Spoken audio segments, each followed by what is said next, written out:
Hey folks, TunnelRat11 here. Doing a little comparison video on these single chargers. This is the Thrunite U1 charger, and this is the Nitecore UM10. Alright, so let's go into the reason why that I had even got into this.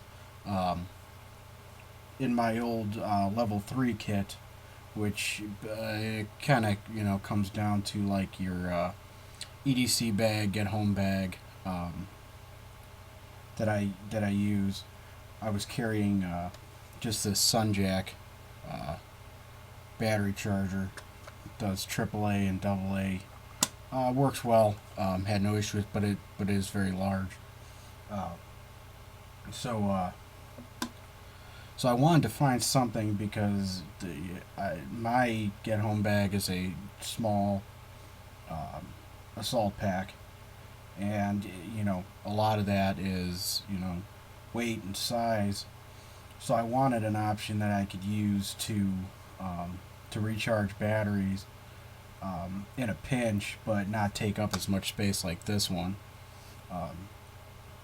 So when I first started out, AAA's and AA's were fine. I mean, that's what I was using for a long time, for headlamps and flashlights and stuff like that. But then as I started getting more into it, I started getting items that would use CR123s and 18650 rechargeable batteries, which of course this one's for one not going to do, and still the size of it, because they do make chargers like this, rechargeable for all sizes, but it's going to take up a lot of room. So this was the main reason why I looked into these. And I've had these about 3 weeks now. I first got the Thrunite U1, and I liked it. Now, both these, dumbass mistake. First, I bought this one, not realizing I saw this shiny part here on the display, and I was like, oh, okay. I see it looked like almost like a digital display, and I was like, oh, that's cool, and so I got it and realized that it's just, I don't know if it'll pick up in the camera, but it's just a full charge. It's just a green light and a red light, basically indicating that it's charging full, or if there's an error with the battery you're putting in it. So I started looking around thinking, okay, I want something with a digital display for the point that if you're in a pinch, you're running this on a solar charger or a battery bank or something to charge a battery, that at least you know how much charge is in the battery. So I could put this battery on here and it could be completely dead and put it on here for an hour. I don't know if it's fully charging or not, because I don't know what percentage or what level it is. So that's why I went to the UM10, which does have the digital display. Now, here's the stupid purchase on this one. I thought this one did the same thing as this one, in the forms that it would charge the battery, and then you can utilize the battery as a power bank. So I said, well, this is going to be the same thing, but it has the digital display I want. Well, guess what? This one doesn't act as a battery bank with the battery inside of it. So, it shows you to actually go into your product descriptions, check out YouTube videos like this. This is one of the reasons why I do these, is to make sure someone's not buying something that they're unhappy with, because this is exactly what happened. Not mad about the two purchases, because they do have very good features, which I will get into now. Alright, so real quick we'll go over the physical dimensions of it.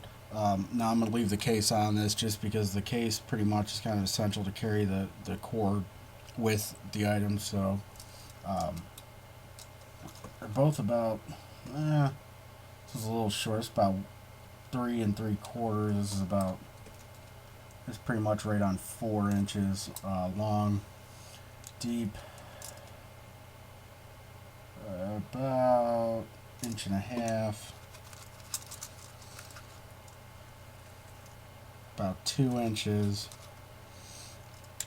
Across, you got about 1.5 inches with about 2 inches. So, I mean, they're pretty much about the same size. The weight and stuff's about this. You know, this is obviously going to be lighter. There's less components to it, but even still, this one isn't. You know, isn't that much. So we'll go over both of them here. Take this out of the case so you see. So for basically battery versatility and battery option, your Thrunite's going to win because this can charge lithium ions, nickel metal hydride, nickel cadmium. So basically any chargeable batteries I've found can be charged through this. This one only charges lithium ion, okay? And also lithium manganese. These freaking scientists are nuts. But basically only lithium ion batteries, so that one wins in that aspect. The power pack capability, basically indicating that you can use a fully charged battery to charge an item. Yet again, Thrunite gets that because this one does not have that capability. Digital display, this one automatically wins because this does have digital display. I'm not even going to attempt to show it on camera because my camera sucks, but it does have a percentage of charge, and then it has 5 bars indicating what level the battery is for different, milliamps and stuff like that. So it's got that. So Thrunite gets that one. Or I'm sorry, Nitecore gets that one.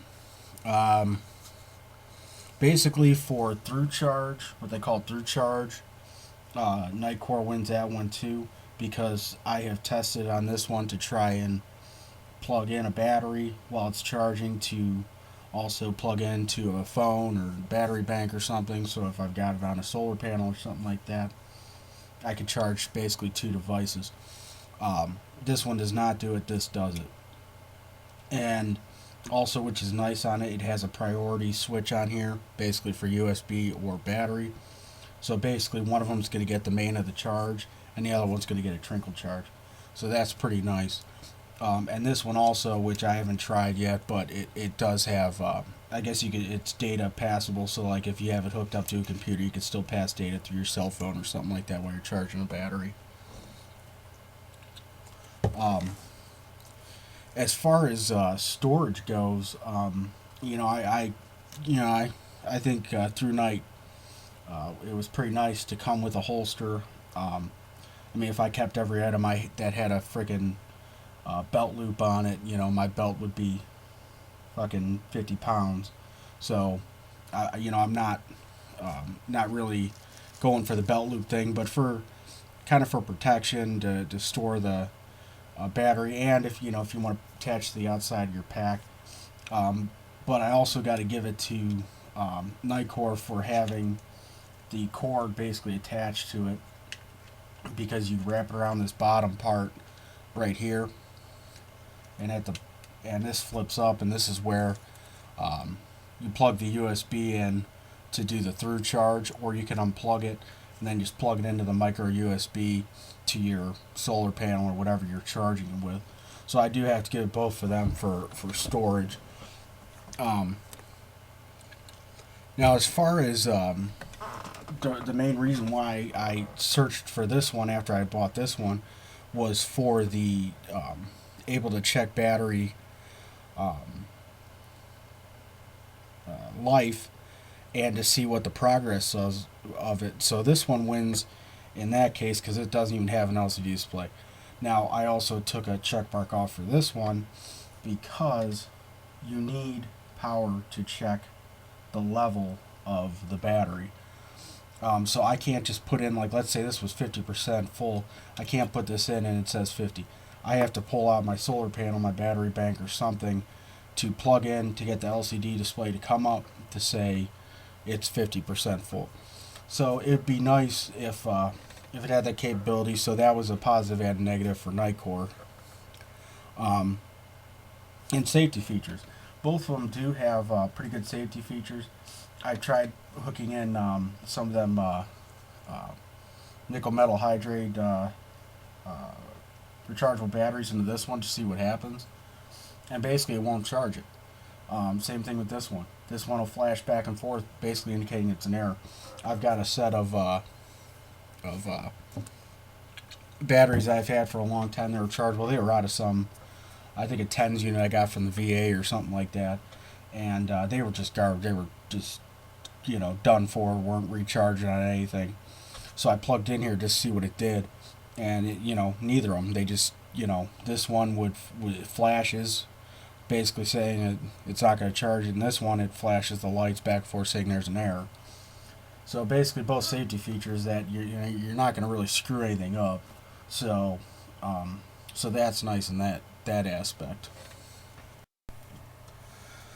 All right, so final thoughts here on my awkward rating scale of I kind of put it up to the test with portability, usability, versatility, storability, all that shit, which I won't get into right now. But basically, on that scale, they both evened out in their own ways, and it sucks because I wish I could take both these items with me, but I'm really trying to have one item. So basically, what one has, the other one doesn't, and what this one has, that one doesn't. So Nitecore, Thrunite, you boys are listening. Take that in consideration, because I think if one of them comes up with basically those capabilities in one unit, I know sure as hell I'm gonna buy it, because that I all the features I'm wanting out of a single charger, both of them have. So basically I came down to the Nitecore, because in my mind I'm looking more into using this in a solar panel. I do have a power pack with me, so how it is nice to have an extra power pack, because I usually do carry some extra 18650s with me. It would be nice if in an emergency situation that the power bank was dead, I had no sun or anything, that I could take one of those and plug it in and get an emergency call out. But in the forms of utilizing a solar panel as one of my main powers of, or my main sources of power, I want to utilize all that power, so I can plug in a 18650, top it off while I'm utilizing those items, and keep topping them off. But I can also have it trickle charging my phone or trickle charging the battery, whatever, which this one can't do. So I mean, this one's going to go in my bag for now, but yet again, like I said in the forums, like, this came with an LCD. It'd be even 10 times better. But then also have that through charge, so I can charge multiple items off it at once. Same thing with this one. If I was able to have the versatility to charge any rechargeable battery and have that battery bank capability, it'd be perfect. And I'll tell you what, both of you need to figure out the something with battery level. I don't want to carry an extra battery test with me to see what the level of the battery is, but like I said, I got to give this one props because it does do it. But I got to pull out the solar panel or a battery bank or something just to check it. It'd be nice that if it can utilize the power of it, that I had a switch on there or something, utilize the power from the battery, if there is any, to say, okay, well, it's at 58, I'll go to this one. This one's completely dead. So those are the final thoughts on it as for now. Knowing myself, I'm probably going to switch back and forth just to see what I like better, in the forms of the usability of it. But for me, I'm going to stick with this one now for an emergency situation that utilizing the solar panel and stuff. Um, but hopefully we'll see what happens. Maybe something will come out soon. I'll be reviewing that. So this is Tunnel Rat 11. I thank you for listening. I'll talk to you soon.